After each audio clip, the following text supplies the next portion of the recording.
And can you imagine that, being with Jesus day after day, week after week, month after month, 3 years plus, and then betraying him?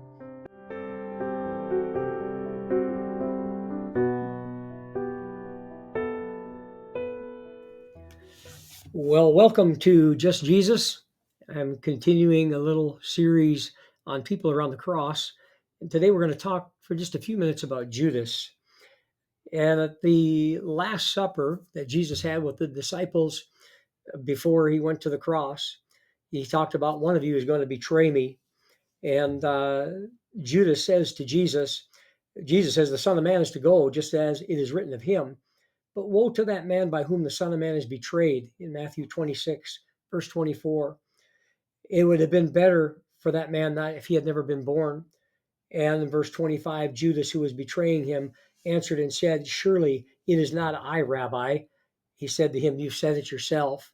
And of course, we see in John's gospel that Judas has given himself over and Satan has entered into his heart, and away he goes. And I have the thought running through my mind when I think about Judas is this: so close, but yet so far away, with Jesus all that time, and still had no relationship with him. And can you imagine that, being with Jesus day after day, week after week, month after month, 3 years plus, and then betraying him? Seeing Jesus working miracles, hearing Jesus teach, knowing it was from God, and yet, like water off a duck's back, he still just didn't get it. The name Judas is kind of synonymous with the word betrayer, and parents will maybe name their babies Peter and Andrew and John, but nobody's going to be naming their baby Judas anytime soon, and probably there's not many Jezebels named out there either. But I thought, what was going through his mind? Why did he betray Jesus? One of the things might have been he was disillusioned with Jesus. He was sick and tired of the conflicts between the Jewish leaders and Jesus, going on, and decided I'm going to partner with these Jewish leaders. I'm more in line in thinking with them than I am with Jesus. Maybe he was disgusted. The main ministry of Jesus was not hanging out with church people, so to speak. He was ministering to sinners all the time, the alcoholics and the tax collectors who were seen as being traitors to their own people, the prostitutes.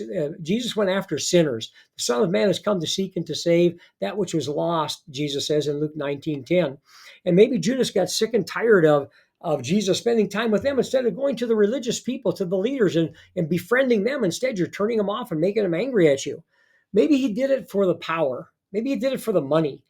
That he thought, I'm going to get some money out of this. I'm going to get out of this thing, and I'm going to make some money on the way out. He got the 30 pieces of silver. But I don't think so, because in Matthew 27, it says when Judas realized that they were going to kill Jesus, he threw the money back into the temple. He didn't want it, and he had betrayed innocent blood. And I don't think he thought Jesus was going to be crucified. Judas saw the power Jesus had. I think Judas thought, I'm going to force Jesus' hand and force him to go ahead and go against the Romans. And because with all the power that Jesus has, we can whoop up on these Romans, no problem. And when he saw that wasn't going to happen, that instead Jesus was going to be crucified, he couldn't take it anymore. But the main thing I'm thinking of is that it's not just the sin that Judas committed. I think that the big thing that hurt Judas is this: he traveled with Jesus all that time, and yet he never had any relationship with him. And it's possible for us to do that as in a Christian community.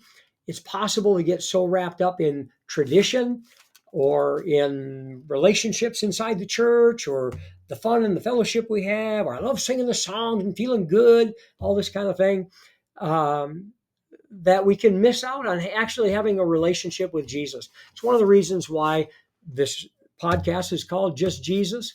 It's the reason why we call our congregation Jesus Place at the Walnut Hill Church of Christ. But I want us to listen to a passage before I close today.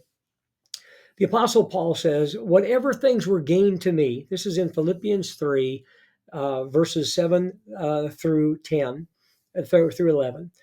Whatever things were gained to me, those things I've counted as loss for the sake of Christ. And more than that, I count all things to be lost in view of the surpassing value of knowing Christ Jesus my Lord, for whom I've suffered the loss of all things, and count them as rubbish in order that I may gain Christ.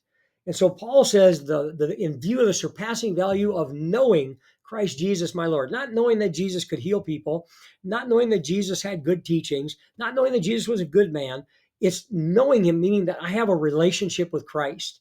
And that is more valuable than anything in this life, Paul says.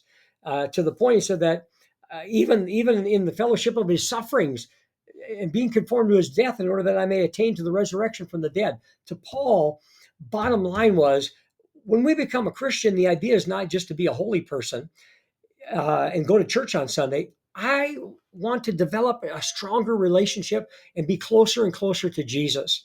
The people that I work with in recovery, that are in drug and alcohol recovery, my goal is to help them to grow into a relationship with Christ, because they can become addicted to Jesus, obsess over and crave being close to Jesus more than anything in this life. And that's where everybody needs to be.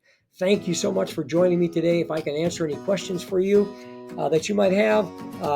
Anyway, I love studying the Bible with people. If I can be of assistance to you in any way, my contact information is on there. Thank you for joining us. I pray if you live in the Dallas area, you come and visit us.